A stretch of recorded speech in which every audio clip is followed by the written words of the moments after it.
বাবুরা, তোমরা তো জানো, একটা নিউজ দেখছো টিভিতে যে বিমান দুর্ঘটনা ঘটেছে। ঢাকার মাইলস্টোন স্কুল অ্যান্ড কলেজে একটা বিমান বিধ্বস্ত হয়েছে, স্কুলের মধ্যে একেবারে, তাই না, স্কুলের গেটে। সেখানে কি হয়েছে, ছোট ছোট কচি কাঁচা তোমাদের মতোই শিশুরা ওই বিমানের আগুনে পুড়ে মারা গেছে। অনেকেই মারা গেছে, অনেকেই কি হয়েছে, শরীর পুড়ে এখনও জীবিত আছে, আহত অনেকেই, অনেকে নিহত, অনেকেই আহত, যা মানে খুবই কষ্টের। ওই জায়গাতে তো আমি থাকতে পারতাম, তোমরা থাকতে পারতে, তাই না? ওই অবস্থা তো আল্লাহ আমাদেরও করতে পারতো। তো খুবই কষ্ট পাচ্ছি কয়েকদিন ধরে। আরেকটা নিউজ দেখেছো যে আমাদের মেহরিন চৌধুরী ম্যাডাম, উনি নিজে প্রায় 20টা বাচ্চাকে নিজের শরীরে আগুন নিয়ে ওই 20টা বাচ্চাকে উদ্ধার করেছে, বাঁচাইছে। নিজের শরীরে আগুন দাও দাও করে জ্বলছে, ওই অবস্থাতে শিক্ষার্থীদেরকে কি করেছে, প্রায় 20টা বাচ্চাকে বাঁচাইছে ওই আগুনের মধ্যে থেকে, দিয়ে ম্যাডাম মারা গেছেন। এটা কি দেখেছ? প্রথম মা হচ্ছে যিনি আমাদের জন্ম দেন, পিতামাতা। তারপরে আমাদের দ্বিতীয় পিতামাতা কে? শিক্ষকরা। আমরা কি তোমাদের পিতামাতার মতোই ভালোবাসি না, শাসন করি না, আগলে রাখি না? বাড়িতে যখন থাকো তোমরা, তোমাদের সুরক্ষার দায়িত্ব, দেখাশোনার দায়িত্ব বাবা মায়ের। যখন স্কুলে চলে আসো তখন সম্পূর্ণ দায়িত্ব কাদের? আমাদের। এই জন্যই আমরা তোমাদেরকে অনেক সময় কি করি, এই বাবা দৌড়াদৌড়ি করো না, কেন এই করলা, কেন তুমি তাকে মারলা, কেন বকি না, শাসন করি না? সব কিছু সবসময় কি আমরা কি শিক্ষা দিই? ভালো শিক্ষা দিই, উপদেশ দিই সবসময়, ভালো মানুষ হবার। তাহলে প্রথম পিতামাতা হচ্ছে নিজের বাবা মা, তারপরে পিতামাতা, দ্বিতীয় পিতামাতাকে শিক্ষক।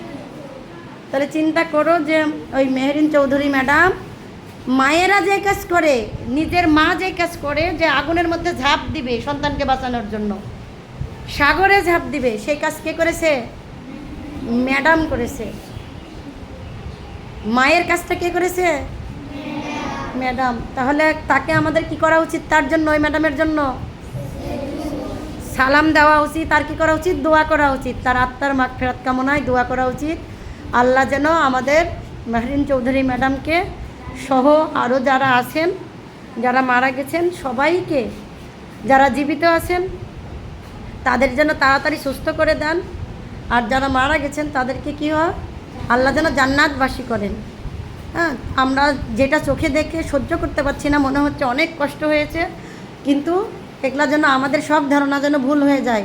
আল্লাহ পাক যেন তাদের কোনো কষ্টই না দেন, তাদের একেবারে জান্নাতের সঙ্গে সংযোগ করে দেন, কবরের সঙ্গে।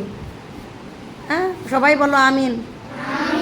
আমরা চোখে দেখে মনে করছি আহারে পুড়ে ছাই হয়ে গেছে, কিন্তু হয়তোবা আমাদের চোখে আমাদেরকে শিক্ষা দেওয়ার জন্য আল্লাহ হয়তো এগুলো দেখাচ্ছেন যে পুড়ে ছাই হয়েছে, কিন্তু দেখা যাচ্ছে আল্লাহর প্রিয় বান্দাকে ওইভাবে আমাদেরকে শিক্ষার জন্য তুলে নিয়েছেন, কিন্তু তাকে ঠিকই সুখে শান্তিতে রেখেছেন। হ্যাঁ, কোনো কষ্টই দেননি, হয়তোবা তার কোনো কষ্টই হয়নি। বলো সুবহান আল্লাহ। হ্যাঁ, তো আল্লাহ পাক যেন সকল, এমনিতেও হাদিসে আছেন যারা পুড়ে মারা যায়, ডুবে মারা যায়, রোগ শোকে, পেটের ব্যথায় মারা যায়, তারা হচ্ছে জান্নাতবাসী, শহীদি মৃত্যু।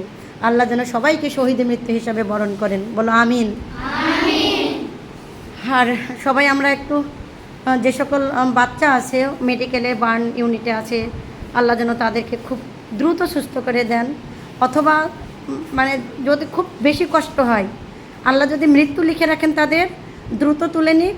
আর যদি তার হায়াত থাকে, আল্লাহ যেন তাড়াতাড়ি সুস্থ করে দেন, তাই না? মানে কষ্ট, অনেকের যে কী কষ্ট দেখে ছটফট করছে, জানটা ফেটে যাচ্ছে, মনে হচ্ছে আমার নিজের শরীরে আগুন ধরেছে। চিন্তা করো, রান্না করতে যে একটু গরম একটু ঠেকলে কেমন ছ্যাপ করে ওঠে। একটু গরম রুটি যদি ফুটা করে দেওয়া হয়, ওই ভাপ এসে লাগলে মনে হয় যে ইস কী পড়ে গেল একদম। একটা গরম আলু ভর্তা করতে যে একটু চাপ দিতে লাগলেই আমরা দ্রুত হাত টানে নিই। আর যেখানে কত যে তাপমাত্রা, 1200 থেকে 1500 তাপমাত্রা ডিগ্রি, চিন্তা করো। 100 ডিগ্রির তাপমাত্রা আমরা সহ্য করতে পারি না, আর সেখানে 1200 1500 ডিগ্রির তাপমাত্রা, কত একদম গলে, কত মানে কত তাপমাত্রা হলে গলে যায় লাশ। ওহ আল্লাহ গো, তোমার দেওয়া এই পরীক্ষা আমরা সইতে পারবো না। আমার এই যে সামনে যে সকল বাচ্চারা দাঁড়িয়ে আছে তাদেরকে নিরাপদে রেখো, এমন কোনো বিপদে যেন না ফেলো আমাদের, এমন পরীক্ষা আমরা দিতে পারবো না। পারবো? আল্লাহ যেন আমাদের মাফ করে দেয়। জীবনে অনেক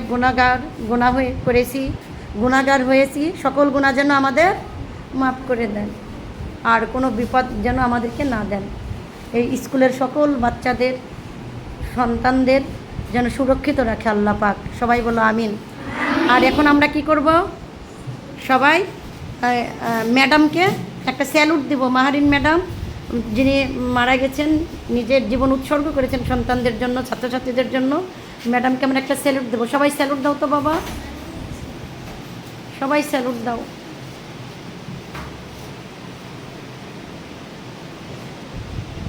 আল্লাহ আমার ম্যাডামকে জান্নাতবাসী করুন। ম্যাডামের পরিবার আছেন, ম্যাডামের হাজব্যান্ড দেখছে অনেক কান্নাকাটি করছেন। ম্যাডামের 2টা সন্তান আছে শুনলাম। ম্যাডামের 2 সন্তানকে যেন আল্লাহ সুরক্ষিত রাখেন, নিরাপদে রাখেন। হ্যাঁ, তার স্বামীকে যেন আল্লাহ ধৈর্য ধারণ করার তৌফিক দেন, তার পরিবারকে শোক সামলানোর তৌফিক দেন। সবাই বলো আমিন। হ্যাঁ, আসসালামু আলাইকুম। হ্যাঁ, আল্লাহ হাফেজ।